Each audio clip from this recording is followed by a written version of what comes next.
Now to your community focus. Each month here at 4, we have a live conversation with the mayor of Providence, Jorge Elorza. He joins us live in studio today. Mayor, thanks so much for taking the time today. It's great to be here. So I want to start on the topic of COVID. Governor Dan McKee enacted basically either an indoor mask requirement or a proof of vaccination starting next week for most small businesses and indoor spaces. Do you think he should have done more, maybe a blanket indoor mask requirement instead? You know, I think the steps that he took, they were necessary, and I'm fine actually. You know, with the flexibility that he allowed for businesses, we'll see how that works out. But you know, this reality is dawning on us that COVID is never going to go away. Right now it's Omicron. After Omicron, it's going to be another variant and another variant, and frankly, this is something that we need to get used to for the long term. So I do think it was important to take actions. Whether it's a vaccine requirement, a mask requirement, I think they were necessary, and I think that hopefully it's going to get us through this rough spell throughout the holidays, and hopefully alleviate some of the pressure that we're seeing in our hospitals. But this is a moment where we all have to do our part. Please get vaccinated if you haven't already. Get your booster shot; it's essential. And anytime you're out in public, please wear a mask. So at this point, Mayor, you're not planning to make any citywide enactments based on what the governor has done? We're watching the situation every day, and it's something that shifts by the moment. So we're tracking it very closely, and if at any point I believe that measures we can take at the city are going to be effective at stemming the tide and are going to have an impact beyond simply the city, but actually address the issue at the statewide level, then I'll certainly act. But I think that the right place for them to be done is at the state level right now. So, again, I think that the steps that the governor took, they were necessary. Mayor, since you were last year with us at 4, there have been more shootings in your city, including a homicide last weekend, a shooting today that we've been covering as well. I was talking with a business owner in Providence just yesterday about this topic, and he had asked me, he said, when is the city going to do something about fixing the problem rather than talking about knowing there's a problem? What is the plan there? Yeah, there's work that we're doing every single day on this.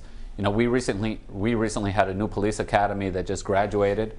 As soon as that police academy graduated, we announced yet another police academy that we're recruiting for. So if anyone is interested, you can apply to be part of our police department. So that's ongoing, and we have millions of dollars of investments that we're already making into nonviolence training, into youth jobs, into mentorship programs. And so the work is happening. Unfortunately, we do have this reality right now in the city, and it's really a tale of two realities. On the one hand, if you're involved in gangs or you're involved in drugs or some bad business, there are a lot of guns out there, and unfortunately, it's really, really dangerous. However, what's also really clear is that crime as a whole, violent crime and also property crime, isn't just down, it's way, way, way down. It's gun crimes in particular that are up. So if you're someone who's minding your business, you're just going about your daily lives and aren't involved in any sort of gangs or drugs or that kind of business, it's actually safer right now here in the city than it's been at any time in decades. And I know that sort of clashes with people's perception right now, but I think it's important to remind folks that the numbers don't lie. And if you felt safe at some point in the past in the city, you should feel just as safe or even safer now.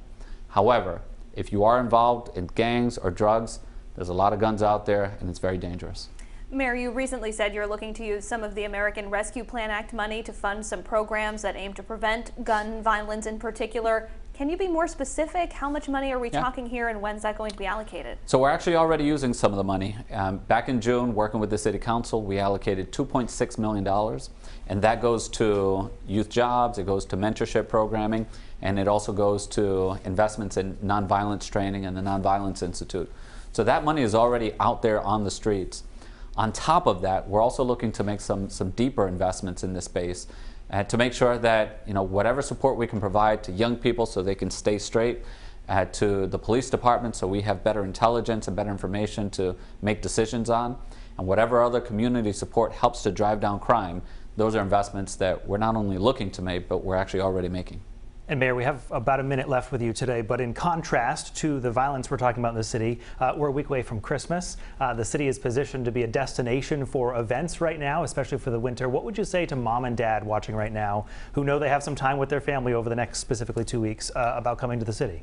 Well, I hope everyone has an opportunity to spend some time with their families and a little bit of rest and downtime so you can refresh and come back recharged for the new year. You know, while you're out there holiday shopping, I ask folks, please think about your local merchants. These are our neighbors, these are our friends and our family that have these local shops.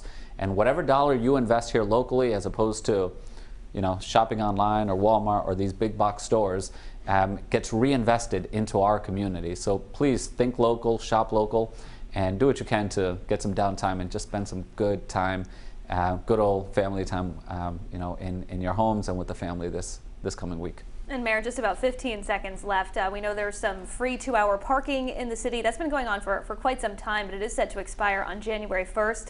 Any plans to extend it past that? So we're always open to it. As of right now, yes, there is free parking, free 2-hour parking, so people can shop at our local places and don't have to pay that extra fee for parking. If this is something that the merchants are interested in and is going to be very effective at driving more business, it's something that we'll always consider. Whatever we can do to support our local businesses, we want to do, especially in a time like this. All right, Providence Mayor Jorge Elorza, thank you so much for your time. Thank you for having me.